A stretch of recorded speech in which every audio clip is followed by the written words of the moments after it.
Mr. Subore, who's a computer scientist. Please help me welcome all of them on stage.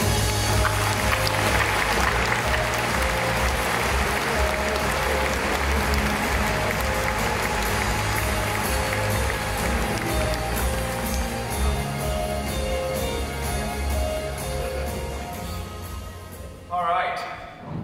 So, Mike, let's start with math. I know one of the foundational things to our quantum approach is this topological qubit. Yeah. Give us a little bit of intuition behind that. Sure, well, let's start with the first word, topology. Topology is the study of those properties of shapes which don't change when you deform them. So a basic example would be if you imagine a loop of string in space. It could be a simple loop, almost like a circle, deformed a little bit, or it could be more complicated and tied in knot some way. And it's a global property. The information of whether it's a knot or an unknot can't be observed by looking at small segments.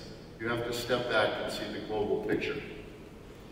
Now, Microsoft's qubit will be based on a new form of matter called topological matter that also has this property that the information stored in the matter is stored globally. You can't find the information in any particular place.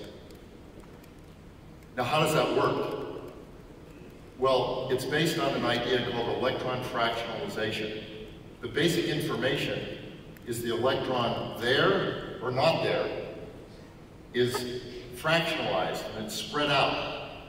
That information about the electron is broken into two Majorana particles, and they're physically separated in the material. And the fact that this basic property of being there is nowhere in particular but spread out makes it nearly impossible for the environment to interact with the electron. It's pretty amazing. I mean, it protects it. Yeah, I mean, just the fact that information can be coded into essentially these knots, but you can't observe it locally, but you can see it globally. It's pretty stunning. But you had said something to me which I had not understood when I was learning math, I guess, is that this has something to do with square roots. It does. Deeply. The Dirac equation, which describes the electron, is the square root of, it's called the Klein-Gordon equation. It's a relativistic wave equation. And when you take its square root, you find a special form of Schrodinger's equation. Do you remember that cat? It's perfect for describing electrons. It's an amazing thing in math and engineering and physics that the square root is almost always more powerful than the original object. So many people in the audience will have worked with I, the square root of -1. And really, I does just about everything in engineering. Interference, impedance, dissipation. It's not imaginary. It's not imaginary. I is engineering. And we're working with a different square root, but just as important. So awesome. So Leo, now if you take that math foundation, the topological qubit and the topological matter, ultimately though we've got to instantiate in some physical way. How are we going about that? Well, luckily Mike and his collaborators also came up with some specific proposal on what to do in order to observe these Majoranas. And the idea is that you have to construct an electronic device with some carefully designed materials that do include semiconductors, but also superconductors. And if you cool this electron chip down at very, very low temperatures, then one should be able to observe these Majoranas. And I'm an experimentalist, a physicist, and we picked up this idea and were able to report the first proof of Majoranas back in 2012. And the Majoranas are really important for us because they are in fact quantum superpositions of simultaneously having a particle and not having a particle. And that is this electron fractionalization that Mike was writing about. So it's quantum information that is stored globally, that is protected against errors by topology. Fascinating. Yeah, I realize that it's a mouthful of nice words. I know, but how does it look? So yeah, so let me bring you back to something practical, something something that you can hold in your hands. Because what I've done is actually I brought one of these electronic devices that we use to study the special properties of these Majorana fermions. And we would actually, Satya, like if you could start thinking about Majoranas on a daily basis, every day. So I hope you'll set this Majorana chip and put it at some visible spot in your office. And you know what? I've been looking forward to this day, the Majorana.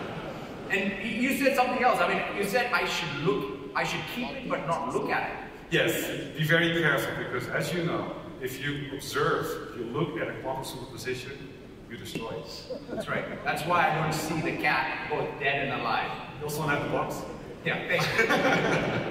That's pretty awesome. So, Charlie, the fact, so this seems like a transistor moment to me. But obviously we got to build a computer. So how are we going about scaling this? I think that's exactly the right metaphor, and I think that because this is a kind of a abstract and esoteric topic, it's worth remembering that first transistor, you have that picture of the history of the transistor in your head, really didn't become the technology of today until we figured out how to put a lot of them on a chip, and maybe even more importantly, to have one transistor turn another transistor on or off, which of course was a materials development. We had to understand semiconductors in order to be able to use electricity, switch electricity.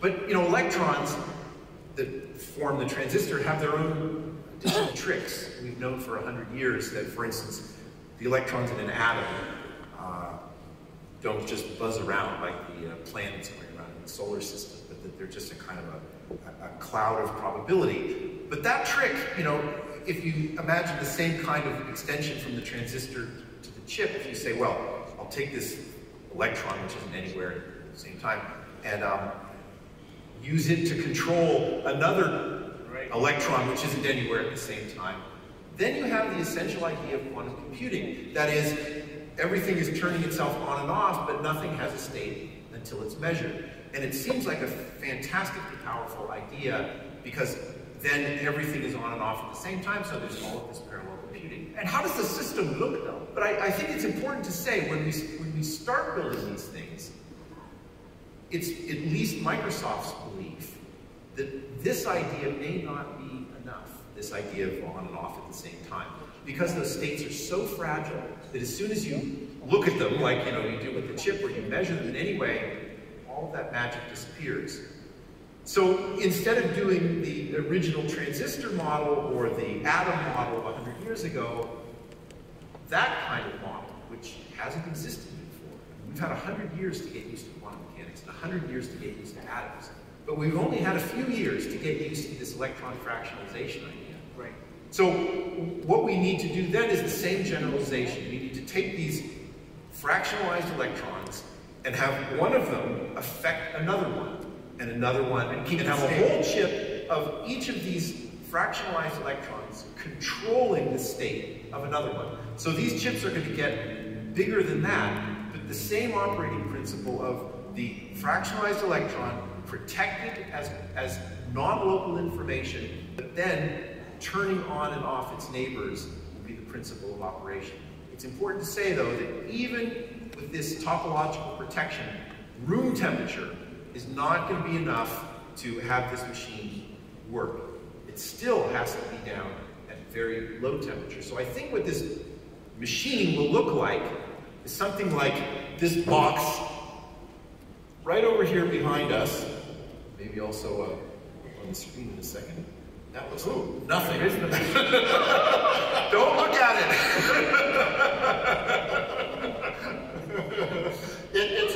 It's there. That's the quantum joke, I think. That was an excellent joke. Okay, so I'll say in words. You did that on purpose. Yeah, that's right. But why don't you describe it in the slide? Yeah, so if we just say what this thing is going to look like is the hard engineering part of getting this little chip and its neighbors connected all up is to get that thing down near 0.01 degrees Kelvin where the whole chip can operate. You don't have to worry about Schrodinger's cat being alive or not alive at that point, because it's not going to survive at the bottom of one of these dilution refrigerators. But the chips work just fine down there. Yeah. And not only do they work fine, but the quantum superpositions continue to be in the superposition state, because at those low temperatures, there's no vibrations to do the accidental measurement, or nothing happens down there. And all of the little skinny lines that you see going down are what we need in order to control. So they fixed the quantum problem. Oh, is it back? There it is. Both there and not there at the same time. Anyway, if you look at that thing, you'll see that there's a lot of these vertical lines moving down, and those have to solve this very tricky problem of controlling the chip, but not accidentally measuring it. So where are we? I mean, there's so much magic here. I mean, you have this cryogenic material, there is all of these parts that all have new material, not only new materials, but new physics has to come together to build this out. So where are we on this journey? Well, I have to say, I think this is what Microsoft has done that's really unique in its approach on computing, which is to, first of all, recognize that each one of these steps is actually very hard. In fact, it may seem like making the chip with the Majorana is the hard part, or thinking of the idea is the hard part. But actually, they're all hard. And everything from the software that we'll hear about in a second to the cryogenic engineering is extremely difficult. So where are we? We've invented new materials that support Majoranas. We've built the chips. They're back in our labs in the refrigerator, down at the bottom refrigerator, with our students and colleagues working hard to check off the list of all the properties that they're supposed to have, to fractionalize the electrons and verify that they're at the two ends of the chip. And the work is going forward. That's awesome. That's what explains, I guess, why we have one mathematician but two physicists. Exactly. So, Krista, going to computer science, from a computer science system perspective, how does this all look? Yeah, so in the slide previously, we saw this stack, right? So at Microsoft, we're building this complete stack, a comprehensive full stack solution, so that we can actually run revolutionary applications on this really revolutionary device. So this includes the quantum chip that we've just discussed in this dilution refrigerator, but it also includes a cryogenic classical computer that's also operating in the dilution refrigerator. And this is unlike any classical computer we have today, right? It has to operate at 4 Kelvin. That's around minus 452 degrees Fahrenheit. That's pretty darn cold. And we need that to control the quantum computer itself. And then, of course, my favorite part, on top of all of that, you need software. After all, we sit at room temperature. We're not going to be able to jump into this really cold fridge and program computer from there. We're going to sit out here and have tools that enable us to program the quantum computer. And then, of course, software will be throughout this fridge, enabling the cryogenic computer to control and operate the quantum chip. That's pretty amazing. So, if people in the room, want to get going with the quantum computer and the software stack, what would they do? Well, at Microsoft, we think about tools, and especially software tools. So that's what we're developing for all of you in the audience to get involved. So we're building out a full software stack, and this, I'm really excited, especially about this new programming language we've designed. It's a domain-specific language, and it's designed especially for programming a scalable quantum computer. And so this language, it enables you to write quantum solutions, quantum applications. And then from there, we've integrated it into the tools, a tool I know you love, Satya. Visual Studio. Visual Studio. So we've integrated this language into Visual Studio. And with that, we're able to provide quantum debugging support, the ability to visualize a quantum state as it goes through the program. You can syntax, color your code. And it makes it very readable, very understandable, very digestible. It's tools that you already know and have a feel for. And then on top of that, you can test your algorithms in advance by running them in a simulator. So we're offering both a local simulator that you can run on your laptop, your desktop, that allows you to simulate around 30 qubits for your quantum applications. And then I'm really excited about a state-of-the-art Azure-based simulator that we have that enables you to simulate around 40 qubits in Azure. That's so awesome. So thank you all so very much. I'm so excited about the progress you're making, the foundational math, physics, and computer science together to help us tackle some of the biggest challenges that we still face as a world. Thank you. Thank you. Thank you for